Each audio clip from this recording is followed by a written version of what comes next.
Voice of Silence berlatar di sebuah negara ginseng Korea Selatan, Tae-in, yang bisu dan Changbok, seorang yang usianya tampak lebih tua darinya yang juga pincang, adalah penjual telur di pasar.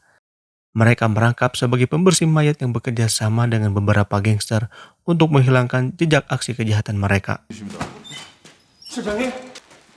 Tae-in dan rekannya ini sangat profesional dalam menjalani pekerjaannya. Mereka menyiapkan mulai dari persiapan sampai perlengkapan pembersih untuk menghilangkan rekam jejaknya. Tentu saja ini adalah pekerjaan yang ilegal.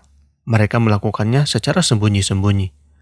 Reputasi mereka cukup dikenal di kalangan para gangster karena rekam jejaknya yang rapih dan bersih. Sampai akhirnya pada suatu masa, salah satu ketua gangster, sebut saja Yong-seok, meminta bantuannya untuk menjaga seseorang. Semula, Changbok menolaknya karena ia hanya menerima pekerjaan membersihkan mayat dan barang bukti suatu tindak kejahatan. Namun, tak banyak yang bisa dia lakukan. Dia pun tak bisa menolak permintaan Yong-seok yang merupakan ketua gangster yang dikenal kejam. Tae-in ikut kesal, namun ia hanya bisa menahan amarahnya. Mereka dengan terpaksa menerima perintah dari bos gangster ini. Tibalah saatnya mereka menjemput orang yang akan mereka jaga atas perintah si bos gangster. Namun, mereka terkejut orang yang akan dititipkan pada mereka adalah seorang gadis kecil yang berusia 11 tahun bernama Cho-hee. Tentu ini menjadi masalah baru bagi dirinya dan Changbok. Belakangan baru diketahui bahwa mereka sedang menjemput anak ini dari sebuah sindikat perdagangan anak. Cho-hee diculik oleh sindikat penculik atas perintah Yong-seok yang kemudian ia titipkan pada mereka. Setelah melewati beberapa perdebatan antara Tae-in dan Changbok untuk menentukan siapa yang akan mengurus Cho-hee sebelum ia dikembalikan pada bosnya, dengan terpaksa Cho-hee akhirnya dibawa pulang oleh Tae-in. Sesampainya di rumah Tae-in, ia melihat isi rumah yang sangat amat berantakan.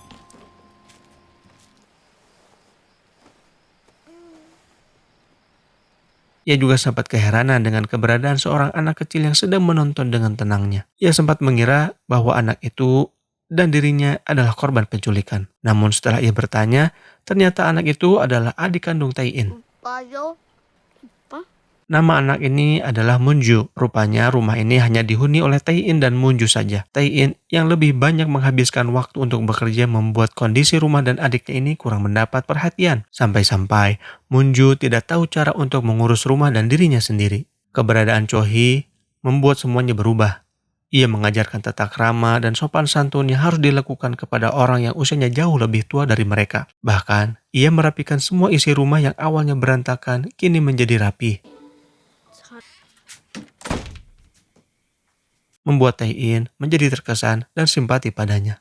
Namun, kebaikan Cho-hee bukan tanpa alasan. Ia sengaja bersikap baik di depan Tae-in, agar ia tidak mendapatkan perlakuan buruk dari Tae-in yang ia anggap sebagai penculik. Suatu hari, Tae-in mendapatkan pesan dari kliennya. Kali ini, Tae-in dan Changbok mendapatkan pekerjaan gelapnya sebagai pembersih TKP. Namun yang menjadi masalah, kini yang menjadi target kliennya ini adalah bos mereka terdahulu, Yong-seok, orang yang menyuruh mereka menjaga Cho-hee. Sayangnya, Yong-seok kini telah tewas, membuat posisi mereka saat ini berada dalam situasi yang cukup sulit. Mereka bingung dengan keberadaan Cho-hee yang terus-menerus berada di tengah-tengah mereka. Mereka bukan penculik, mereka hanya membantu para gangster dalam membersihkan aksi kotornya. Untuk mempermudah keadaan, Changbok dan Tae-in memutuskan untuk mengembalikan Cho-hee kepada sindikat perdagangan anak. Namun, niat mereka ternyata dipersulit. Mereka harus membayar sejumlah uang yang cukup banyak sebagai biaya operasional. Tentu saja mereka cukup kesulitan untuk memenuhi persyaratan dari penculik itu.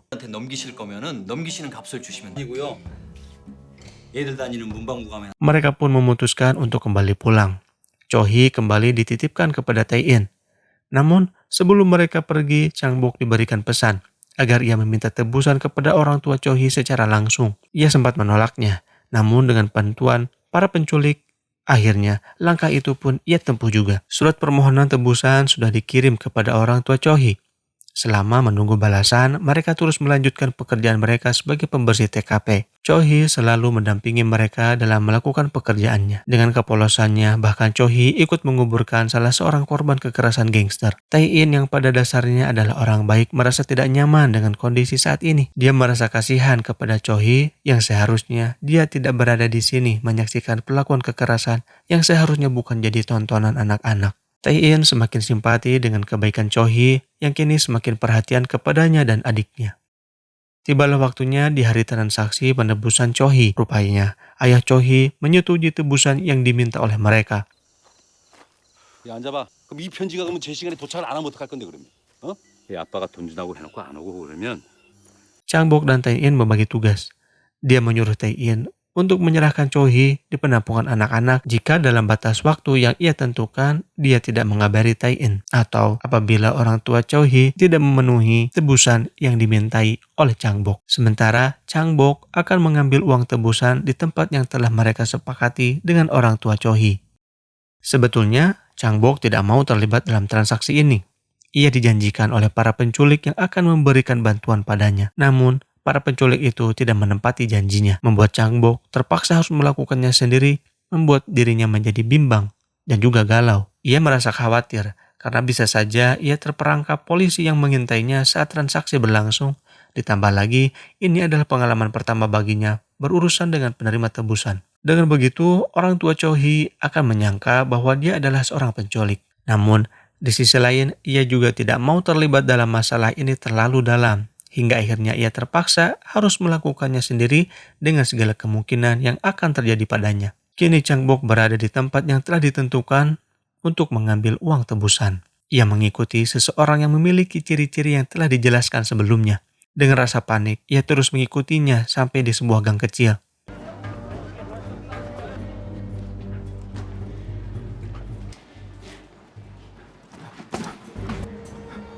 Kini, tas berisi uang tebusan itu telah berada di tangannya. Kepanikan semakin menjadi. Ia merasa ada yang mengikuti dan mengintainya. Ia menjadi paranoid.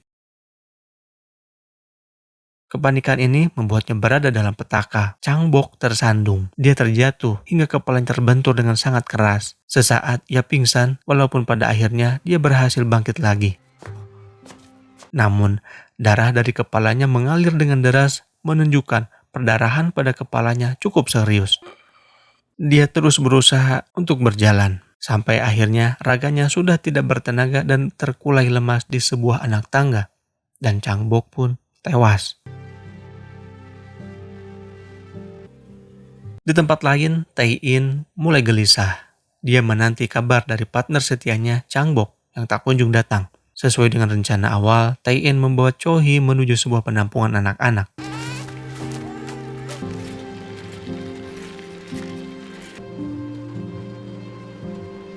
Rupanya, ini adalah sindikat perjualan anak yang berkedok peternakan ayam. Kini, ia ragu dan cemas. Dia tidak yakin dengan tindakannya. Rupanya, sindikat sudah siap untuk memperjualbelikan anak-anak di penampungannya. Tai-in di rumahnya semakin merasa kalut dan bingung. Ia menyesali perbuatannya. Ia ingin membalas kebaikan Cho-hee dengan mengembalikan Cho-hee kepada orang tuanya. Dengan jas yang ia dapatkan dari mayat bosnya terdahulu, ia pergi mengayuh sepeda untuk membawa pulang Cho-hee dari sindikat. Di tengah jalan, ia berpapasan dengan mobil yang ia yakini sebagai mobil sindikat. Dia nekat menghentikan mobil itu dan merebutnya.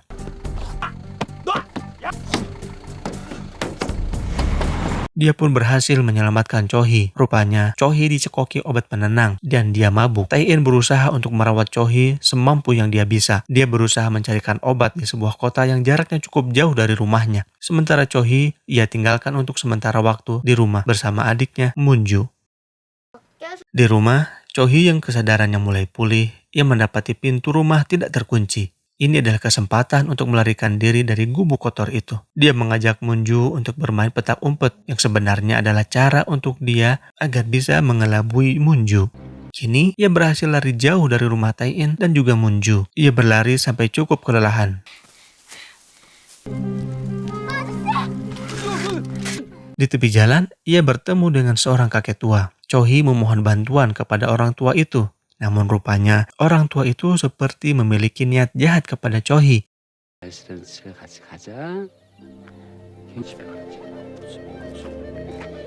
Ia pun kembali lari menjauhi kakek tua menuju ladang sawah yang sangat luas. Kini dia tidak tahu harus lari kemana lagi. Sementara di rumah, Tai-in yang baru pulang mencari obat mulai cemas karena kehilangan Cho-hee. Dia pun langsung mencari Cho-hee ke tengah hamparan sawah dan rumput ilalang yang tinggi. Setelah beberapa lama, akhirnya Tae-in berhasil menemukan Cho-hee. Ia pun tampak lega, sekaligus cemas melihat kondisi Cho-hee saat ini yang tampak sangat kelelahan. Mereka pun kembali pulang menuju rumah Tae-in. Namun, masalah kembali terjadi. Pak tua yang tadi bertemu dengan Cho-hee, dia melaporkan melihat anak yang sedang tersesat di tengah padang rumput. Ia menceritakan kejadiannya kepada seorang polwan yang sedang berpatroli. Polwan itu langsung meresponnya. Dia langsung menembus masuk ke dalam rumput ilalang yang lebat. Setelah lama dia mencari anak yang tersesat, yang mana anak itu adalah Cho-hee, dia pun sampai di rumah Tae-in. 어두운데 밖에서 뭐 하세요? 보신 적 없으시죠? Kedatangan polwan di rumah Tae-in menjadikan dirinya panik dan salah tingkah. Ia khawatir akan disalahkan dengan keberadaan Cho-hee yang selama ini dicari oleh kepolisian ternyata ada di tempat tinggal Tae-in. Kepanikannya menjadikannya ia ceroboh dan hampir membunuh polwan. Polwan itu pun dikuburnya di dalam sebuah kandang dengan bantuan Cho-hee dan Moon-ju yang tampak masih polos dan tidak mengerti apa-apa. Keesokan harinya, Tae-in dan Cho-hee siap-siap untuk pergi menuju sekolah Cho-hee. Rupanya Tae-in ingin segera mengembalikan Cho-hee kepada keluarganya. Ia ingin segera terbebas dari segala kecemasan yang dialaminya selama ini. Dengan sepedanya, ia dampingi Cho-hee untuk dipulangkan. Namun, saat mereka di perjalanan menuju sekolah Cho-hee, di rumah kini hanya tinggal Moon-ju sendiri. Tampak dari luar rumah ada orang yang mencari Tae-in. Rupanya mereka adalah para penculik yang akan mengambil Cho-hee. Namun, karena ia hanya mendapat Moon-ju, akhirnya adik Tae-in lah yang dibawa untuk segera dijual. 오빠가 너 데려오래.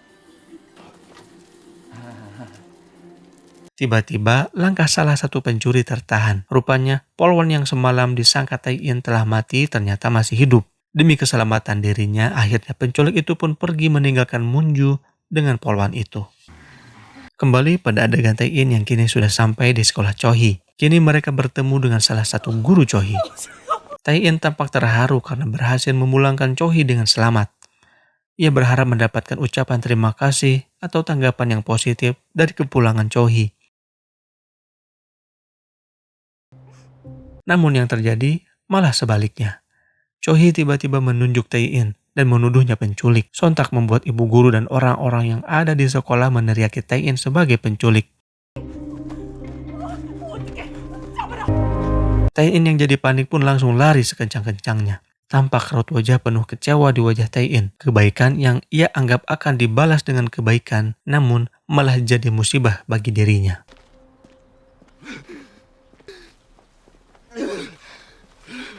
Dan film pun berakhir.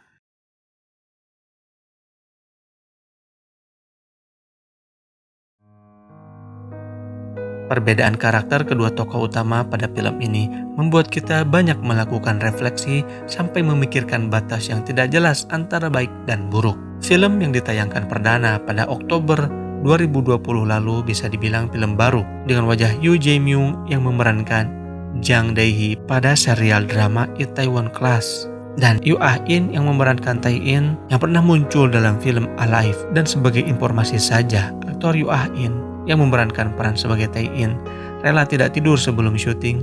Alasannya supaya peran yang diperankannya terlihat lelah karena telah melakukan banyak aktivitas fisik. Ini menjadi bukti dan ini menjadikan film ini pantas masuk ke dalam jajaran film box office di negara asalnya yang berhasil menggeser film Pound dari puncak box office.